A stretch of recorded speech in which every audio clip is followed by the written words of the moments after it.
And welcome back to On the Record. In studio, Council Chief Rhonda Kirby and Carl Horn. We're talking about the eviction, if you want to call it, of 26 non-natives in the community this week. Before we went to break, we said that there may be some other issues, and I think that it's no matter how you look at it, asking anybody to leave the community is going to be tough enough. It's different if there was somebody that had a business and they're an undesirable in the community, but there may be somebody in these 26 that are, I don't know. But what I understand is that they're living or they're with somebody from the community and they're being asked to leave, whether or not they've been here for a year, 2 years, 6 months, 6 years, 5 years, I don't know. But how do you think that's going to play in with the community member, though? Well, it's a difficult situation for all of us. I think any one of us on the council would agree that we all have family members or friends who are in that situation. Everyone will be affected in this situation. And we've already had phone calls because of the press release that went out last week. All of us have received phone calls over the weekend. We've had people coming to the office already to say that that they're worried that they're on the list and what's going to happen. It's certainly not going to be a witch hunt where we want people to go and do anything, but we are going to give them the opportunity to tell us about their situation and when they do plan on leaving, because they know. They absolutely know that they have no right to be here. And you mentioned having a business. What gives them the right to have a business here in the community? I agree. We're short of housing. We have people who are constantly calling the housing department looking for places to live, and they can't find anything. They're going to Chateauguay or to LaSalle to find places. So, and I think that it's important to note that the community members themselves have to be put on notice that they have to be aware who they're renting to, because a lot of the people that are involved here, or many of them, are, of course, don't own, but they are renting from other community members in this situation. So you have to be aware of who you're renting to. Some people would say that now the government is starting to look into my bedroom. I mean, that came up at a band meeting one time, that we're going to start watching our neighbors now and see who comes and go from their house. And if a non-native is going to live there stay there overnight, or is going to stay there over the weekend, then I'm going to call and say that they don't belong here. When you say the government, you mean the council itself that's looking into your bedroom, or? Well, you know what, it's the big pictures, because you're getting the complaints and you're acting on those complaints from the community members. But it's not the community members that are going to deliver these letters, it's the Mohawk Council, which it's the government that's doing the act as a result of the complaints that they received. So that's what I meant by that. I know it's going to be a difficult situation for a lot of people, for us also. But they absolutely know that they do not have any rights to be here in the community.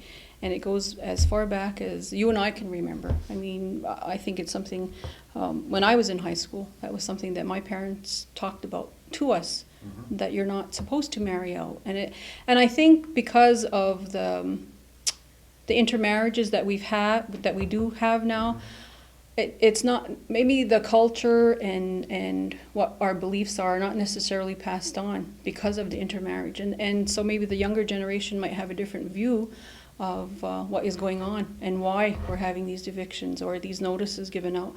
And the thing is, there are so many people that live here and people don't even know who they are. You just kind of see these people, on a daily basis, at the post or at the grocery store, the gas station, and you think that they're from here.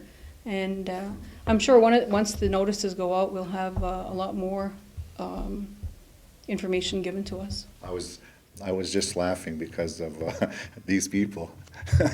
We don't like to be called that. These people. Well, you know I what I mean. know what you It's mean. the people that are. It's the laughing. people that are on the list, without giving out any names. We all would like to consider ourselves 100% Mohawk, but we're not. And because of the intermarriages, things are changing in our community. Maybe our values are not there, and those are some of the things that are traditionally passed on by the mother. And because of the intermarriages, it's not there. And there's a lot of change that's happening in the community. No matter where you look, in different areas of the community, it's all changing. I think that because, like I said, what's the next step to that? You know, it's because a lot of people are talking about now, if we had, I guess, some clarification initially in regards to the membership or the citizenship of the community, and how do we deal with those issues? The MacGyver's gonna be another situation on its own, I mean, but it's gonna affect a lot of that also. So, and that's what, in only a couple of months down the road, where somebody has to do something, or it's going to affect or it'll probably affect everybody anyway. And we'll talk about the MacGyver situation another time, but that's another issue. So I think the issue isn't just, you know, non-natives, you have to leave the community, but it's everything else. I mean, what's part of it? There's over 100 people that were on the list, and 26 we're starting with. Where does the other ones fall in? What criteria do they fall in if they do have children in the community?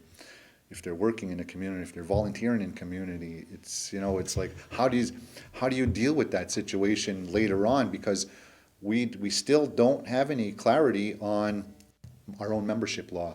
And that's The thing at the end of the day is it's what the community wants. I mean, that's who we work for. That's who I work for. I mean, it's what they want. We're gonna try and provide results for them. They want answers. It's been something that's been going on for years, and you know, now it's time to think of the future generations. We have to. We have no choice. If not, I mean, Ganawag is not very big. I mean, if you think about it, so we got to protect it with everything we got. That's all we got. So we, you know, it's a native community for natives. You know, what's going to happen 20 years from now when the government's funding us for a native community, and you know, down the road it's going to be, you know, 50-50, where it's natives and non-natives. You know, what's going to stop them to say, you know what, we're supposed to be giving money to a native community, and half of them are non-native. I think that's where it's gotta. I think that's their plan to begin with. Well, that's, you know, and it's our job now to step in and say, you know what, enough's enough. I mean, it's got to come to an end somewhere. I mean, right now we're going to start with the, you know, the 100% non-natives that are living here tax-free on our right, tax-free. I mean, you look at the surrounding communities. There's individuals that did marry out, that live on the outside, that follow the rules. They're paying X amount of dollars into property tax, school tax, bus tax. I mean, tax even on their license plate that we have the luxury of not paying. And they're gonna, you know, there's gonna be non-natives coming here and enjoy that luxury. You know, that's a problem, and it's not a problem just for the council table. It's a problem for the community itself, and that's why we need a strong council. The 12 individuals sitting there go on the advice of the community itself, and we all gotta come together, not just the council, but the community, and address this problem, or it's only gonna get worse. And it's gotta come, you know, it's gotta be. We have to face it now, and not 10 years from now, because, you know, we don't know the future. And if we keep going this way, you know, it's scary to think about, you know, the future if we keep going the way we're going. Do you have 12 council members in agreement with this, or is it still, or is it just quorum? I'm not going to speak for everybody. That's not my business here today. I mean, hopefully they can do it in the public forum they wish, but I'm hoping. That's what I'm working on, to be honest with you. I mean, I got in there to try and get a strong council table, just, you know, especially for this, because it ties into everything. I said, I don't want to cut you off. I said that because you said that the council table has to be one in order to do this. And that's why I asked you the question, are they? And if they're not, then how are we going to do it? Well, like I said earlier, it's difficult, you know, when you're being pressured by the community to do something like this, and we all, you know, band together and, all right, we've got the list, and when it comes down to the final decision, you realize, you know, who is involved. And I wanted to mention about those 100 names. There are people, or there are natives from other communities who are on that list, but who have been able to give documentation of their membership in other reserves. So there were different categories for those 100 names. With that, we'll take a break, and we'll be back right after these messages.